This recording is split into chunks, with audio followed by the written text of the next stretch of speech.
Yes, people, welcome back to the second edition of Albert J TV meets Hollie's Hotspurs. Women's World Cup. England won, Haiti nil. A lot to discuss, people. But before we get into it, let's smash the intro.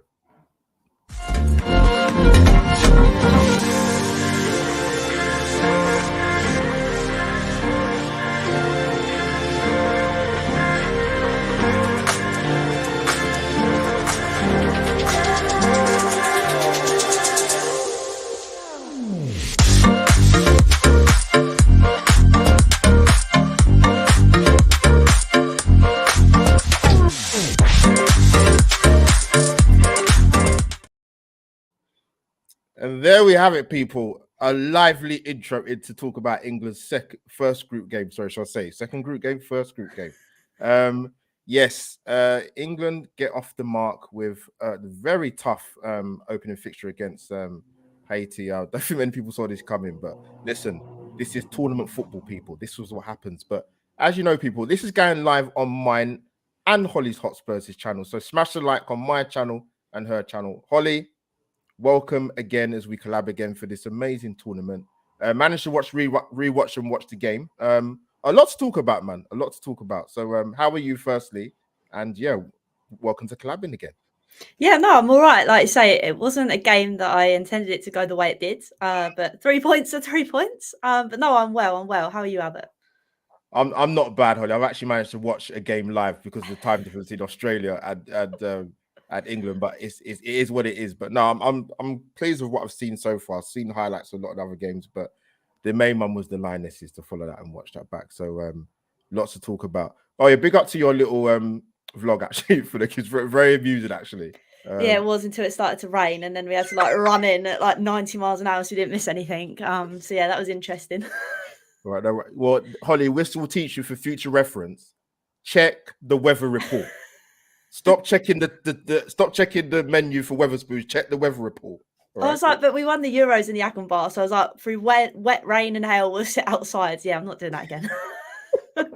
But people, like I said, smash a like from me and Hollie's channel, and we'll get into this. But we've got two amazing guests. Hollie, if you do the honors introducing your amazing guest you've rounded up to come in. Yes, so without further ado, we have Jack, who's Chief Women's Reporter at Mirror Football. So, Jack, welcome in. How are you, my friend? Thank you, Hollie. Thanks for having me, guys. Nice to meet you both. And yeah, I'm doing okay. It's late out here in Australia. Just gone 11 o'clock our time, but no, it's all the better for chatting to you both. No, Jack, appreciate it. I actually didn't realize you're in Australia, so even bigger props for you for coming on. Thank you. Man, I thought you could tell just from this terrible hotel room backdrop I've got going on. That should be a giveaway. No, yeah, I can confirm I've arrived in Sydney today ahead of England's next game, and yeah, feeling it a little bit after last night. But we got the 3 points, so it's been a good start for the Lionesses. No, fair play. No, Jack, thank you for coming on. And of course, my brother from another mother from a beautiful part of England is Hastings, I believe it is. I'm sure he will tell me. Is my fellow Gooner. I'm going to bring in Ray if I can bring him in. Actually, Hollie, bring him in because something's happened there. I don't know what's going on. There we go. There he is. Yes, how's it going, people? No, Ray, thank you for joining us for this match review for England's opener. There's plenty to discuss. I don't know what happened in terms of me bringing you into the stream. Something has gone wrong. I don't know what's happening, but we'll soon adjust it. But, I'm here. That's the main thing. Yeah, thank you so much for inviting me. It's a pleasure to be on with you all. Yeah, I'm sort of casually watching the Women's World Cup and actually really enjoying it. So I'm really sort of interested and excited to see what you guys think and what your thoughts and opinions are. Jack, I didn't realise you're actually in Australia, mate. So yeah, it'd be interesting to hear from the ground up what it's actually like. No, fair play. Yeah, so let's kick this off. So the first thing I always like to talk about is there's lots spoken about, coming to Jack first, about team lineup. Not a couple of surprises. I'll say talking points really. I was more than happy to see Alex Greenwood at left back because obviously I just think it gives England a better balance. Millie Bright for her first game in 4 months, I believe it is long time out. Obviously Jess Carter and Millie Bright have got that relationship of centre back pairing at Chelsea. But what do you make of the team lineup in terms of happy with the back four unit and also Alessia Russo starts ahead of Daly? What's your thoughts? Yeah, I think you've summed it up perfectly, mate. 'Cause it's not they're not they're sort of expected surprises, if that makes sense, because she was obviously going to have to pick one of Alessia Russo or Rachel Daly. To be fair, that a fair few of us who've been out here following the England team for the last week, I'd say the majority thought it was going to be Rachel Daly starting. So hats off to Serena for keeping that one quiet. A little bit of a surprise to see Alessia in from the off, but I thought she worked hard. Links the play well. I can see why she'd be in for against a team that's going to drop a bit deeper as Haiti did. And I think, to be fair, England will face that a lot in this group stage for the first few weeks, and then like the back four. I completely agree. I think Alex Greenwood does give a nice balance on the left. It's a good relationship with Lauren Hemp, and obviously her ability on set pieces. Like we all know about that. But I think there's something I like. I like seeing her at centre half just because I think she's had an outstanding year for Manchester City at centre half. Yeah.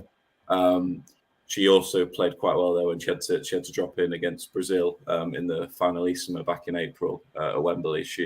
But to be fair, Jess Carter was probably the outstanding player within the back four last night. Like you said, Millie Bright, first game back in 4 months, is never going to be easy. I did think she looked a little bit ring rusty. It's which is inevitable. I don't know how you'd be able to be at full pace from the off. First competitive game in that long. It seems crazy. But yeah, I would probably have swapped against better opposition. I think I would go with Alex Greenwood in the middle alongside Millie Bright and maybe Jess Carter at left back. But for a first game, it didn't work. It worked okay, and yeah, Serena's hands are tied a little bit. There's not too many options elsewhere in defence, particularly now Rachel Daly's sort of considered a firm number 9. So yeah, it's an interesting one. Inevitable surprises, I think, is the way to sum it up. Yeah, before I hand over to Hollie, I looked at it and I thought with England, and he's mentioned that obviously Russo started, and I think from last season WSL in terms of Chloe Kelly and Lauren Hemp are like number 1 and 2 ranked in terms of getting crosses into the box. So you could see probably why. But I think with the Greenwood debate, it's not even necessarily the debate really. It's because she's so good on the ball technically, and she does set Lauren Hemp free quite a few times. But I get why you play her in centre back, because again she's good in possession and it's trying to obviously get my starlight in the game, Kira Walsh. So we'll talk about it a bit more later. But yeah, probably sort of coming to you. Any your thoughts on the lineup, and obviously we bring Ray into sometimes what you want to ask him. To be honest, like we've kind of already mentioned what Jack just said, I think it was something that we kind of all thought was going to happen with that partnership at the back. Like you said, I think there's going to be changes going forward. Because bless Millie, I think not that she was out of her depth, it was just you could tell that she's a bit rusty. She hasn't played in a little while, especially with some of her wayward passes passing straight to him. I was a bit like, yeah, this is a bit rough. But I think that will come. Like you said, the changes that Serena made that we're going to get into, I think, were warranted as well. Obviously, I want to see Beth England just because it's Beth England. Of course. But I think the ones she made were probably the right call, especially with Lauren coming on. I think she played incredible. I think she opened up the side when we were trying to attack down that side, but as the first half, it wasn't really the case. So I think those kind of calls were certain and made. Yeah, come in, Colin. Your question for Megan. Oh, sorry, yeah. He's out a bit rusty and all. But I know Jack's spoken a little bit. We've spoken about Millie Bright, but I think the thing that really struck me, Ray, was the fact that I didn't think that Haiti would come out all guns blazing in that kind of sense. It was a real shock for me. Is that something that you kind of took from the game, that actually we can't really sleep on anyone? Yeah, basically that. I was expecting us to absolutely blow Haiti away, to be honest, sort of 4 or 5-0. So the fact they made it not only difficult, but they actually caused us so many problems was a bit of a surprise.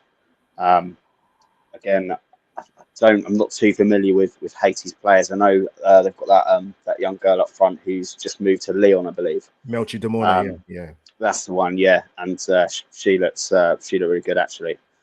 But yeah, just the fact that we couldn't get our rhythm. We looked a little bit slow and lethargic at times, and yeah, I just think Haiti kind of surprised us really with how they played. So yeah, credit to them. But I guess it's just tournament football, right? It's just trying to get the results, and hopefully the performances will come along with it. Now, fair play, and sort of coming back in, sort of coming to Jack. Really, I think Ray touched on it. Like, I always have this debate with footballing fans when it comes to major tournaments, is that it's not easy. Them days of many tournaments gone by in World Cups or European Championships where you blow teams away in group stages, that's gone. That dissipated years ago. So it shouldn't be a shock whether it's a men's tournament or a women's tournament that these games are happening. Because even if you've seen the early trend in the tournament, even the opening game with Australia, Republic of Ireland, Ireland had 2 late chances and they could have got a point from that game. The free kick and then the header that got put wide from Katie McCabe's cross. So when people talk about, because I've seen some of the headlines, I've seen lackluster England and rusty England. Is that fair, or do you err more onto the caution, decide that you get the 3 points, you take the win, and you run? You got to always take the win and you run when you play like that. When I think for me last night, the 4 best chances of the game, 3 of them fell Haiti's way. Yeah, big time. And they'll be in the same way Ireland will be hacked off. They didn't come away with a point in that opening game that you mentioned. Haiti will be disappointed. I think the coach said it in his presser that we're in last night. And you all right, you might be facing the European champions, but if you play that well and create that 3 clear-cut chances, you'd expect to come away with a point. And I think not that England didn't have chances of their own, but it wasn't. I think lackluster's fair. I think from what we'd expect of. I know the England team, this is a different England team from the one last summer. We can't always just refer back to last summer and say, let's expect a similar level of performance every time they step on the pitch. But I think from what this team is capable of, the quality that Kira Walsh, Lucy Bronze, I'm not going to name them all, but there's a number of players who could get into any international side. I genuinely believe that. But like you said as well, just on the other point, it's great for the tournament that these games are tight. So many, there's a lot of people, both fans but also people within the women's game, really skeptical about this expansion to 32 teams. And I have to say, I know it's early days, but it's been a massive success so far because of those performances we mentioned. And I love, we all love this game's ability to sometimes give us a bit of a slap round the face when we're not expecting it. It's like no one was expecting Haiti to cause that much of a threat to us, I don't think, last night. Talking to some of the other guys, in the media centre before we went out to watch them, most people are expecting 4-0 England, 3-0. A couple expecting Haiti to score, but it's nice. It's refreshing in a way that we can all be reminded. Football has always got a way of surprising you, and even I have to say myself, smugly after 15 minutes, I thought Haiti started really well, but then I was saying to the guy next to me, they won't be able to keep this up. Their fitness levels, the fitness levels of our players should show in sort of 70 minutes, 75 minutes. I was could not have been more wrong. Haiti got stronger as the game went on. Yeah. They were fitter, they were more physical, and they really impressed me. But yeah, I just think it's great for the tournament, really. Yeah, the expansion thing, whether people like it or not, is going to happen in the men and the women's game. I mean, there's been talks of it in the men's game for quite a while. So, yeah, listen, I know they want to grow the game and expansion and getting other countries from other different continents into these tournaments. So, listen, if it brings more exposure and obviously we showcase more talent, then can I argue that really? Not really, but Ray, thanks, Jack, for that. It's amazing. Ray, coming to you, sort of coming to like the first half. What did you kind of think England were struggling to do or not doing well? And do you think it was a bit, because I've heard the word predictable mentioned, and let me give a bit of context, because obviously a lot of the good work England was doing was down the right hand side with Chloe Kelly and Lucy Bronze, and they had it a few moments on the other side with Lauren Hemp. But what do you think England were lacking in that first half? Yeah, I think you're right when you say it's a little bit predictable. I don't know whether it just seemed like we didn't have a player that was just able to get on the ball and just make some magic out of nothing, to try and do something out of the ordinary. It was very sort of scripted. It's very sort of, same passes, just trying to move the ball about. And yeah, I think we've just been working on that and training non-stop, and they've just been doing that throughout that first half, really. I think we just struggled just to, get a grip of the game at times. Yeah. Some of our players looked a little bit off of it, and I don't know why that is, but they were just on the ball. They might have given the ball away, or they might have just, just looked a bit sloppy in possession. So I think with that, and as we mentioned, how well Haiti started, I think that's why we were sort of on the back foot a little bit.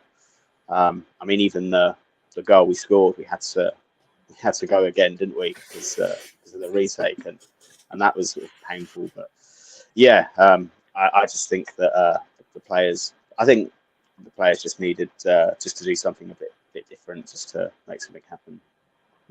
Hollie, before you come in, you're right, and Jack, you make some good points, because one thing I always sort of, when I watch football matches, generally speaking, is particularly in tournament football, it's often said it's quite cagey in the opening game. When I watched the game back, I didn't think that was the case in the first half at all. It's very physical, as Hollie mentioned to me when I was obviously at work at the time. And in them kind of games, it's about maintaining control of the ball. One of my criticisms of the Lionesses, actually for a couple of years, is even under Serena Wiegman, who I think is amazing, is they do overturn possession too easily for me, way too easily. And that's one of the biggest problems, because I think Emma Hayes mentioned it on commentary. When you're coming up against the better sides, they will tear you a new one. But excuse the pun, because the likes of Spain keep the ball amazingly well. I saw highlights of their game.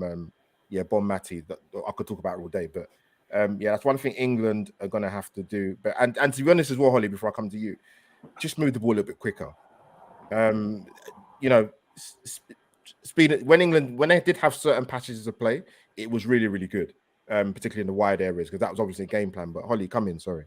I was going to say, before I forget, thank you for becoming a new member. I know you sent it ages ago, but I keep forgetting. So thank you very much for that. And Jack, I want to come to you, because obviously we've touched slightly on what Albert was saying, at the speed of the way we were playing. And I noticed that at times Keira Walsh was obviously isolated, and all of our play pretty much comes through her. So going forward, do you think we're going to have to try and adapt a kind of a new way of playing to be able to overcome that? Because I feel like teams are tapping onto that at the moment, that all of the play comes through her. I completely agree, Hollie. It's actually what I asked Serena last night, in terms of, because she'd already mentioned a lot about possession, the tempo being too slow, not moving it quick enough. Because obviously we know England love overloads in the wide areas. Yeah. How many times did we see that last summer, particularly with Lucy Bronze, but with Rachel Daly as well, and now Alex Greenwood. But yeah, I thought Haiti really did a job on Keira Walsh. I said, like, is it credit to them, or was it just an off night for Keira? It didn't feel like she was dropping deep and receiving it like on the half turn, like we know she can. They will have to come up with alternatives. I mean, I don't think England are one dimensional under Serena, but the other, there's a lack of, not a lack of quality, but I think Keira Walsh and Georgia Stanway are certain starters for every game at this tournament, unless there's a dead rubber and England are already through. So a lot of the play will inevitably go through them. We will have to come up with alternatives. I'd expect more from Georgia as well. Just, I know she got put the penalty away last night, but I'd expect more from her sort of in a box-to-box sense. She's got a great engine on her. She's played at Bayern Munich for a season now, so technically I think she's at a higher level than she was even last summer. The other reason though about, and I agree with what you say about sometimes England that they can turn the ball over too easily. But I think a big part of another issue Serena's now got is no Frank Kirby. Yes, I think whenever they did keep the ball well, the games that they have been able to have a real pattern of play consistently over 90 minutes. Frank Kirby's been crucial to that, and it's funny, isn't it? Like, the biggest news stories in terms of the three players that are missing this tournament would be Leah Williamson, skipper, Beth Mead, Golden Boot winner, European Footballer of the Year last year. But I think weirdly, Frank Kirby out of the trio could be the one they missed the most at this tournament for those reasons. But yeah, I would expect a better performance in possession in the 2 remaining group games. I certainly hope so, because it was tough to watch at times. Jack, you're a man of my own heart. I said this on the preview show with Hollie. We did. I said for me, the biggest miss for England is Frank Kirby. Yeah, 1,000,000%. Listen, as an Arsenal fan, as people know, me and Ray, I adore Williamson and Mead, but Frank Kirby for me is the biggest miss, because yes, you've got the engine room of Stanway and Kira Walsh there, but you need somebody. Yes, Ella Toone is one of those players for me that's good getting on the end of things. We're coming from deep, from a knockdown from Russo or maybe Daly. There were a lot of times that game yesterday for me, sort of Ray, coming to you quickly, where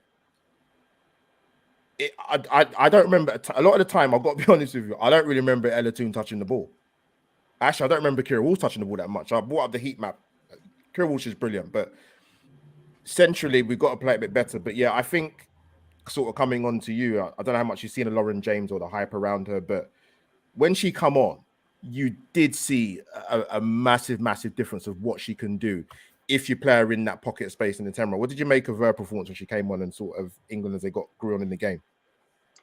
Yeah, I think it's positive when Lauren James come on. I thought she helped us maybe control a little bit better. Yes. And I think that when she was on the ball, although it didn't always happen, you could tell that she was at least trying to make things happen. Not that Ella Toone wasn't, but it's just different, right?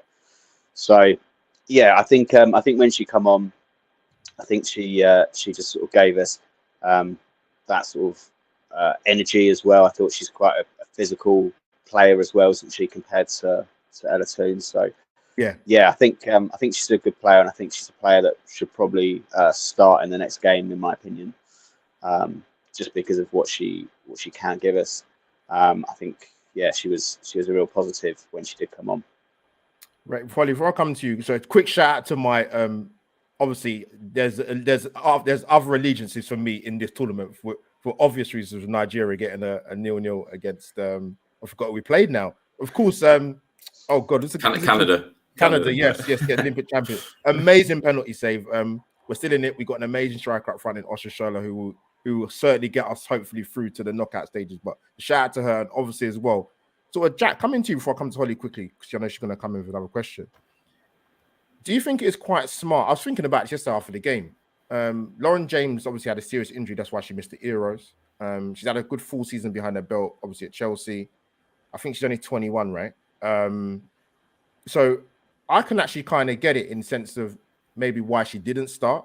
Maybe that's a surprise element or something a bit different from Ella Toone, because they're different players. Would you go along with that, or would you quite pleased to see her not start, or would you like to see her start? I'm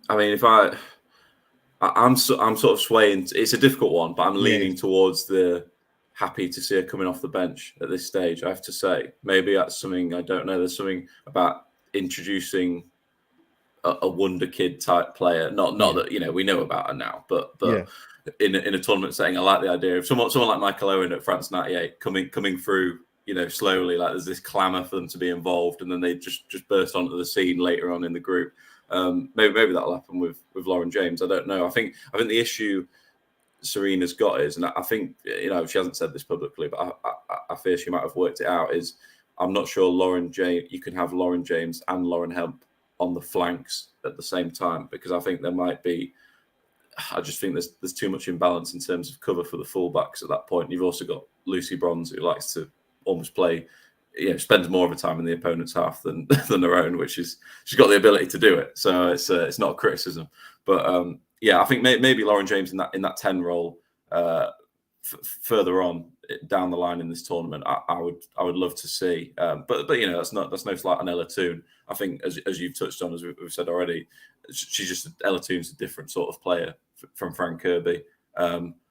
Also, one other point I just wanted to make quickly is that I felt like last summer England played some fantastic football, with free-flowing, attacking, but they also had an edge to them. They could be quite physical when they needed to be last summer.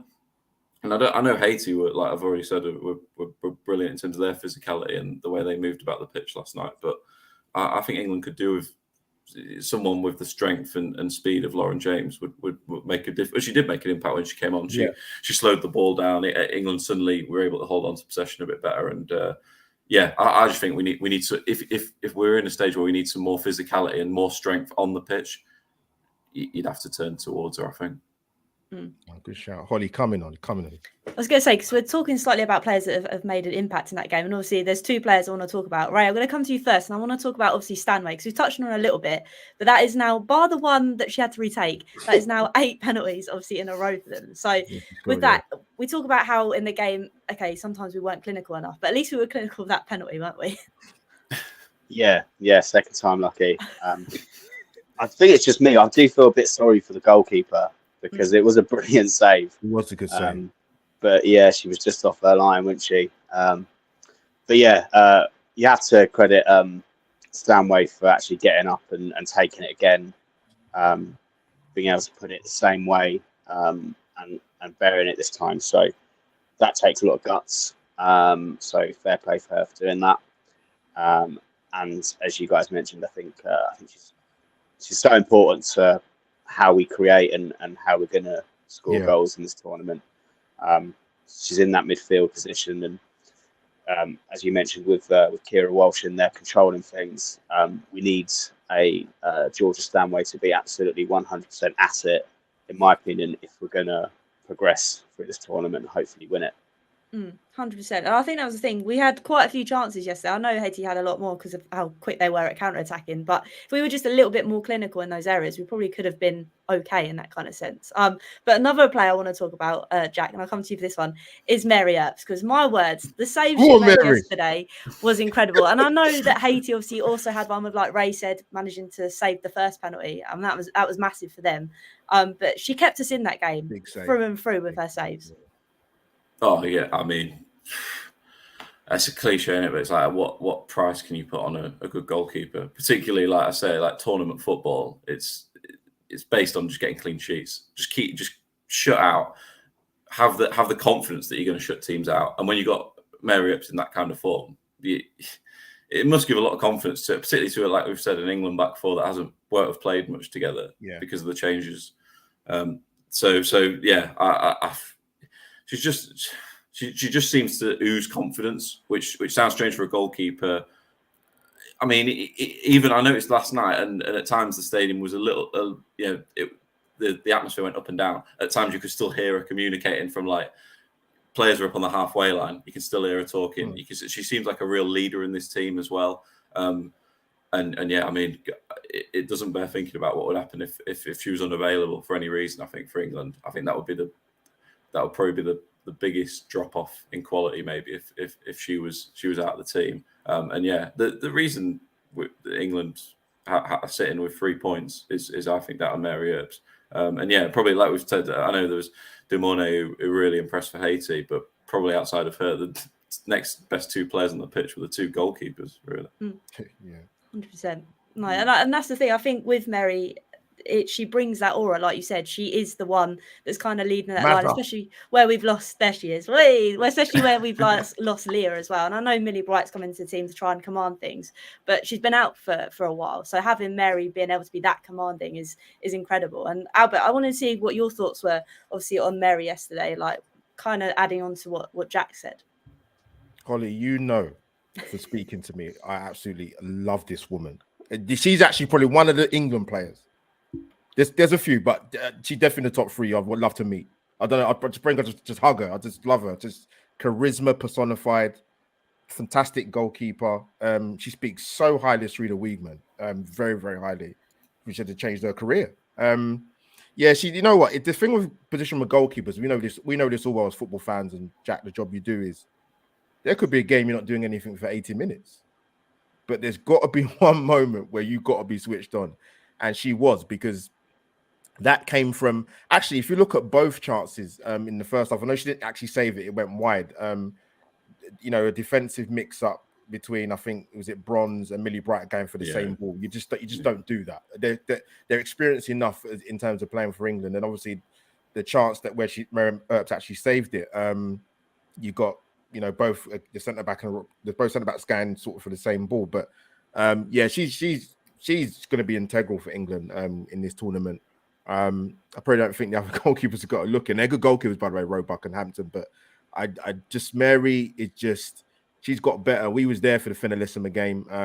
That amazing penalty save. I think I'm still struggling to get my voice back from that game. That was back in April, but no, yeah, I actually adore the woman just as a human being, as well as being an amazing goalkeeper. So yeah, Manchester United ladies have got a top goalkeeper there. So yeah, bring it on, they call her Mazza. I didn't realize that, but apparently they call her Mazza. But no, Holly, thanks for that. Asking me a question. I was quite surprised, to be honest with you.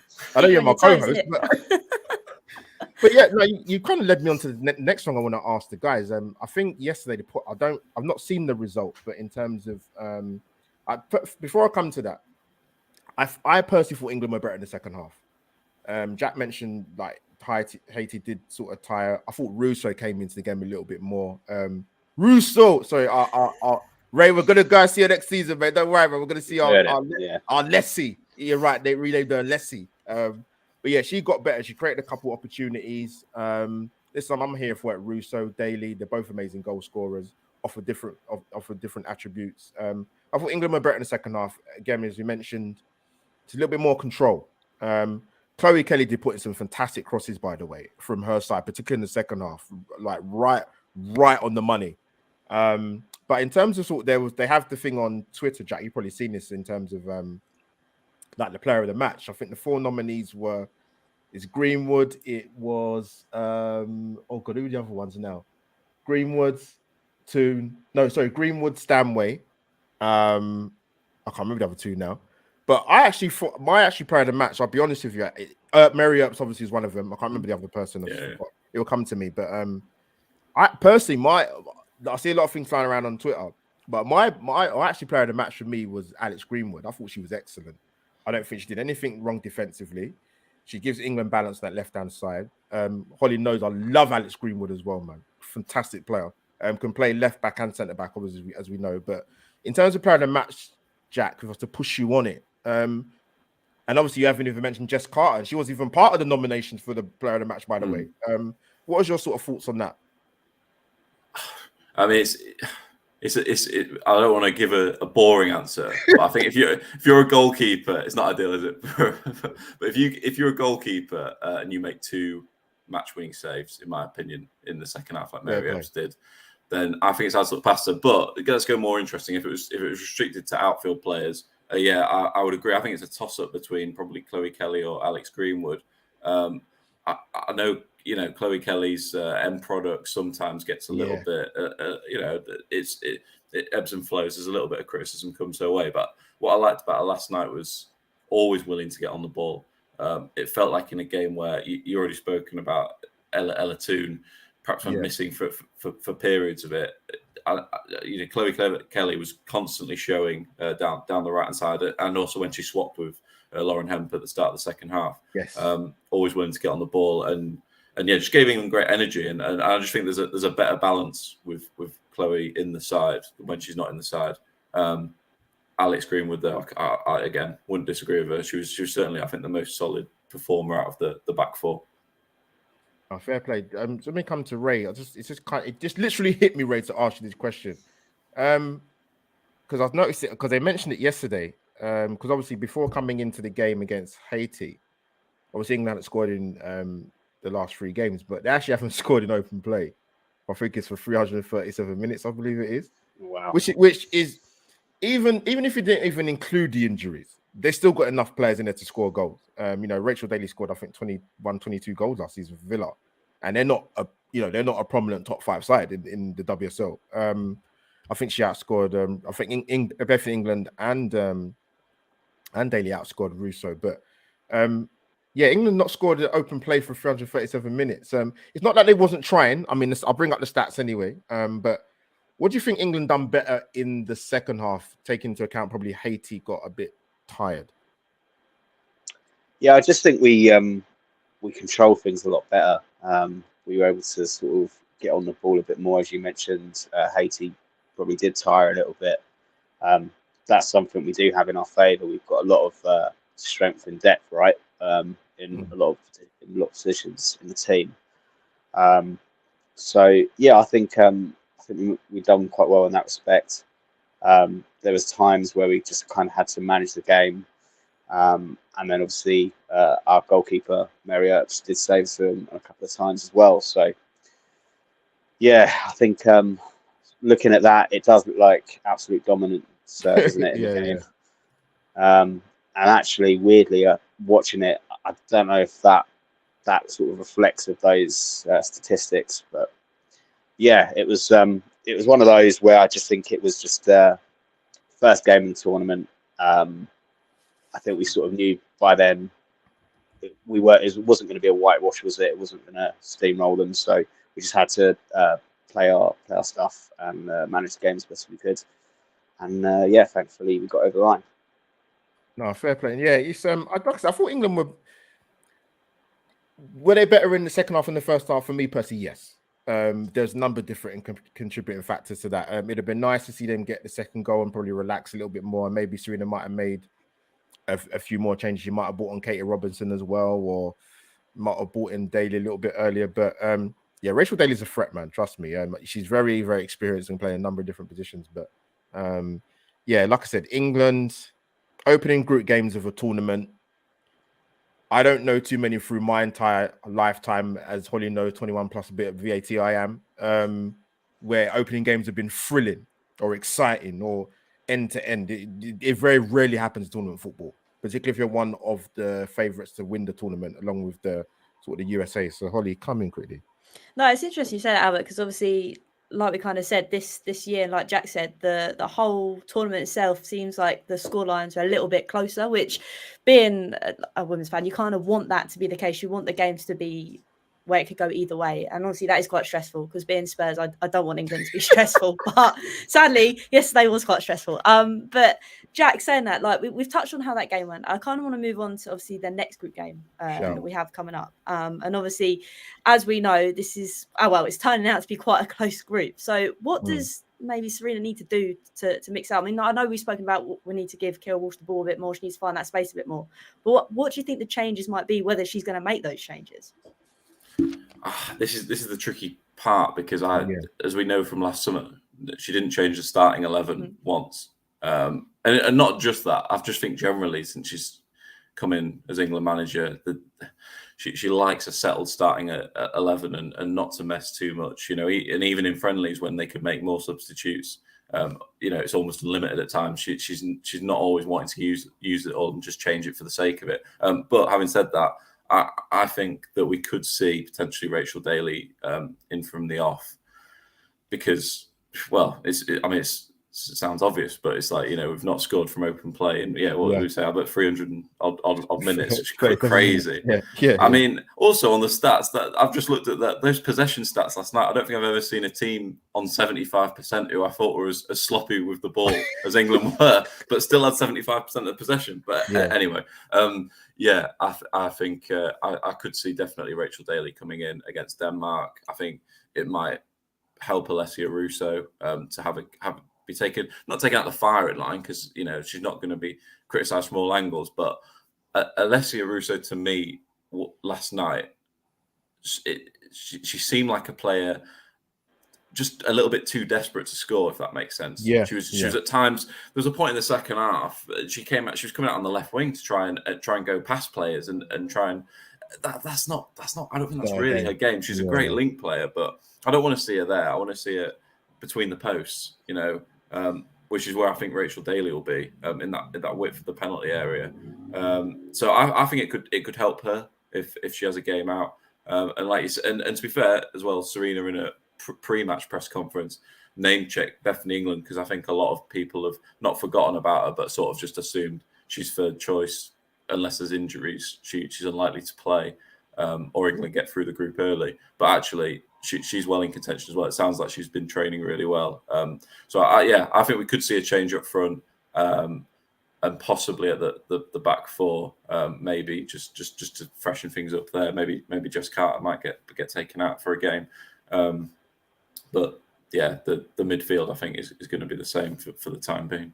100%. I'm glad you mentioned Beth England because, like I've said, I'm a Spurs fan and she literally carried Spurs so they didn't get relegated last season. So she definitely can do something and create something. Even if she comes off from the bench, it'd be quite nice just to mix things up if the game kind of goes the way it did at the start of that Haiti game in terms of there wasn't really much going off per se of us up front. But obviously, Jack's kind of said what the change could be against Denmark. And we know that Denmark obviously beat China the other day, but it was in the 89th minute.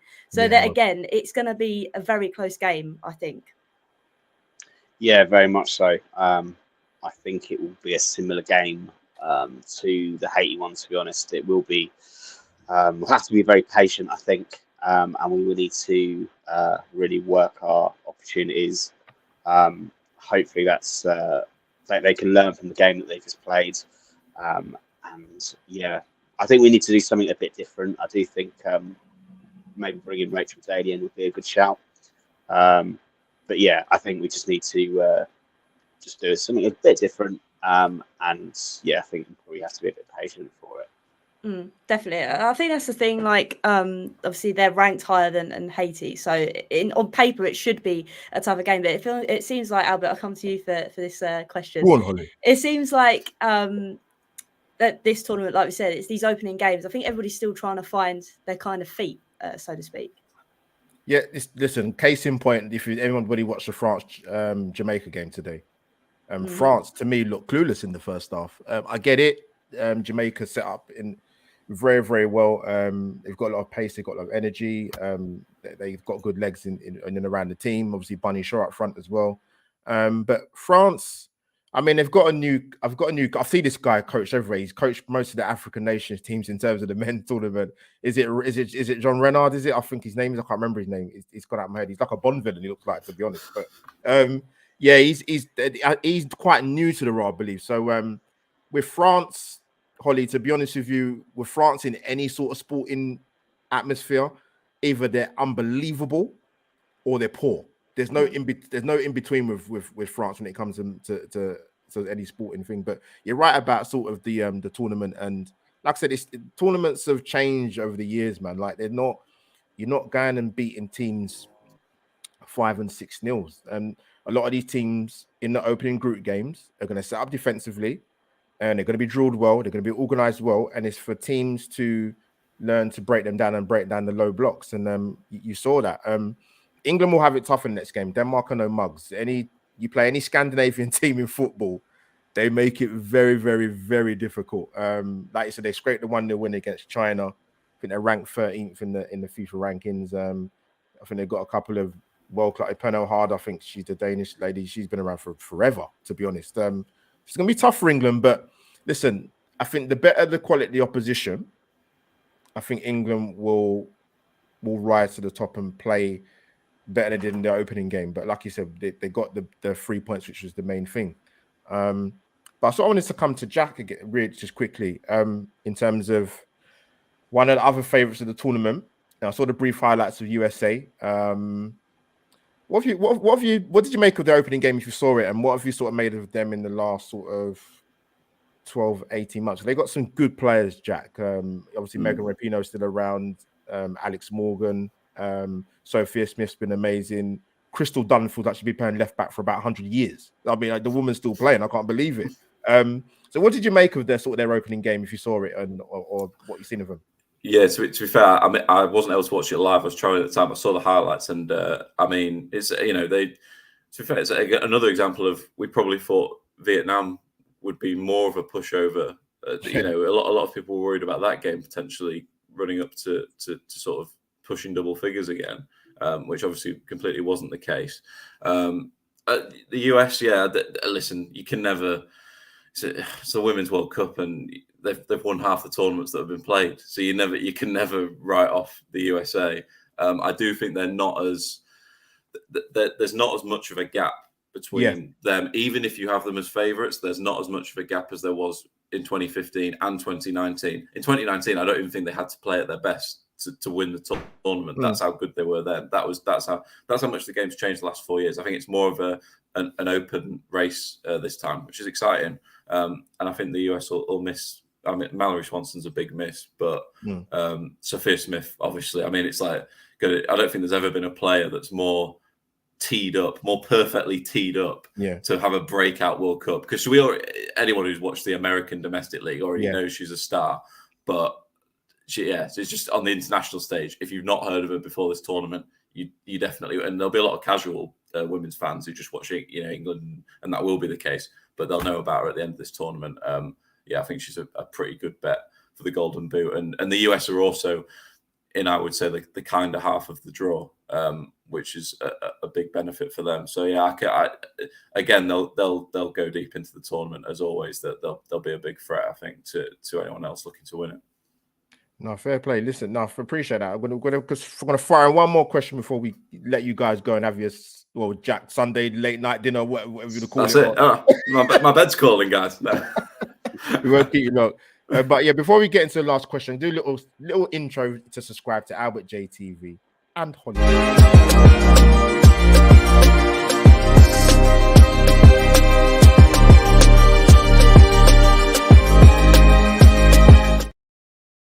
And there you go. Hollie, do you like that? I did that for you, Hollie, specifically. That was jazzy, man. I like that. That was good. It looks a bit weird with Arsenal and Tottenham next to each other, but I'll let that be. Hollie, we're not allowed to mention those 2 days. Sorry. This is international duty specifically. We're not trying to start a riot in the chats, right? So that's fine. But like I said, people, subscribe to Albert J TV and Hollie's Hotspurs. This is being broadcast on my channel and Hollie's channel because we are a bit of a dream team couple, even though we secretly hate each other. So it's fine. It's a weird mix, but. Ray, so England play on Friday morning again. I will not be able to watch the game because we've been at work, unfortunately, but I will record it. Going to be a different test. Looking forward to it. Any England players you want to see in particular that you're chomping at the bit? I'm looking forward to it. I will be at work, but I will have the game secretly on my phone, so hopefully no one from work is watching. That's my plan anyway. I mean, in terms of players that are coming in or players to start, I'm a big Russo fan anyway. So whether she starts or whether she comes off the bench, I'm hoping that she can have a real impact. As we mentioned, Keira Walsh is vital to how we build up, how we play. So if we can get her on the ball as much as possible, as we mentioned, Alexa Stanway as well in there. Crucial. I haven't really got a player in particular other than Russo that that's a great choice, Ray. That's the only choice you need to make. Yeah. So like I say, I'm quietly confident we can get the job done, but I just don't think it's going to be easy. That's all. Yeah. So Jack, coming to you when we wrap up. Obviously, Ray's mentioned one of the people that I adore. I call her the pearl of women's football in Keira Walsh. I got up the heat map earlier. I think the best team I've seen nullify her. And to be honest, it happened in the Euros, to be fair. The final, Germany definitely snuffed her out for the first half, I thought personally. But Australia done a really good number on her because you stop her, you can stop England. So coming to you, mate, England need to find another way as well as playing through the amazing Keira Walsh of how to penetrate teams. And I think we touched on it before. Lauren James is key to that. But just a quick few words on Keira Walsh, mate, because I love the woman to pieces. Just quite simply, probably the best midfielder in the world, or certainly very close. For me. I think the other thing is, like you say, when teams have tried to snuff her out before, but also we had another option when you had Leah Williamson stepping into midfield. She's so comfortable. I mean, she was a midfielder sort of growing up for a lot of her career. So she's unbelievable. A Rolls Royce on the ball herself. The way she steps out the back four, and that was sort of a nice counterbalance to if teams were looking to press Keira or not give Keira too much space. She could, Williamson would be able to step out. We don't have that now.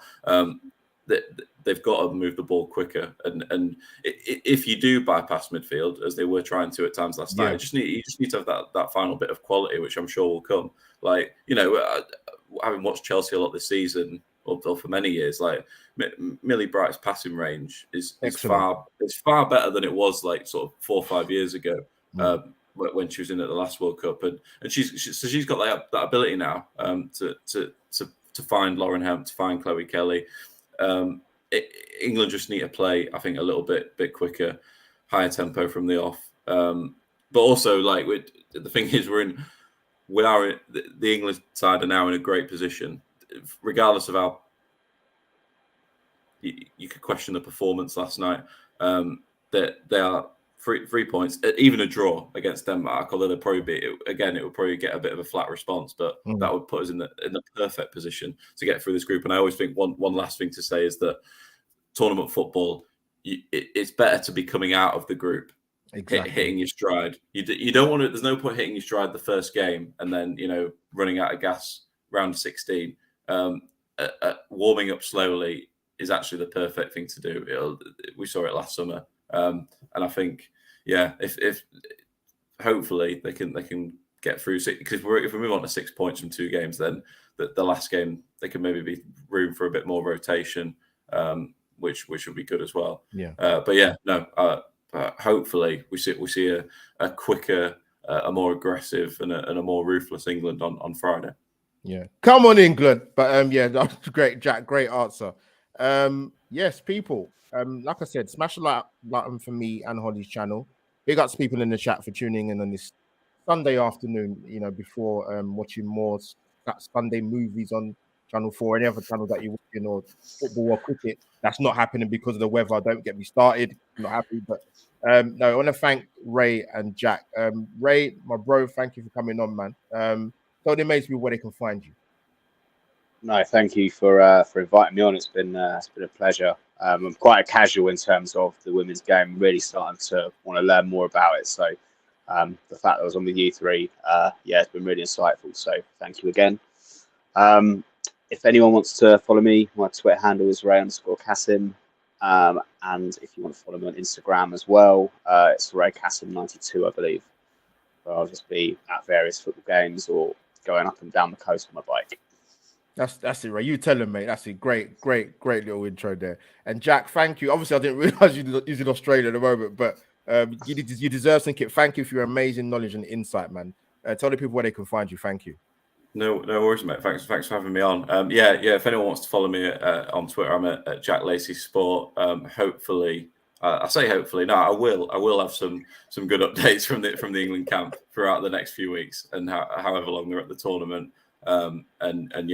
Hopefully a lot more insight coming over the next few weeks. So if anyone wants to give us a follow, that would be great. But also, I'd just like to not only thank you for having me on and talking about the game with you three, but also apologies for the terrible backdrop once again in this dour hotel room in Sydney. I think I only noticed about 5 minutes in. Look at it, all your backdrops are absolutely perfect, and I feel it's just never felt so inadequate doing podcasts before. But thanks for having me on, guys, and great talking. No, Jack, absolute pleasure. And of course, I want to thank my amazing co-host. I will put this out on the audio as well on Spotify and Apple people. So if you don't get to hear or see us on Facebook Live or on YouTube or the Twitter feed, you can hear our dulcet tones across the audio platforms. But Hollie, my amazing co-host, show number 2 down. We've got plenty more to go, plenty more to talk about. And thank you for joining me, Hollie.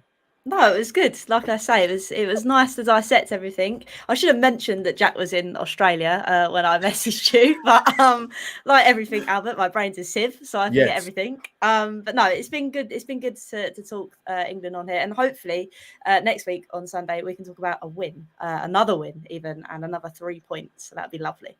Yes, fantastic, Hollie. I couldn't have put it better myself. Our co-host Albert JTV and Hollie Hotspurs. Thank you, people, for joining us. We roll on to Friday morning, UK time, people. Come on, England. See you soon.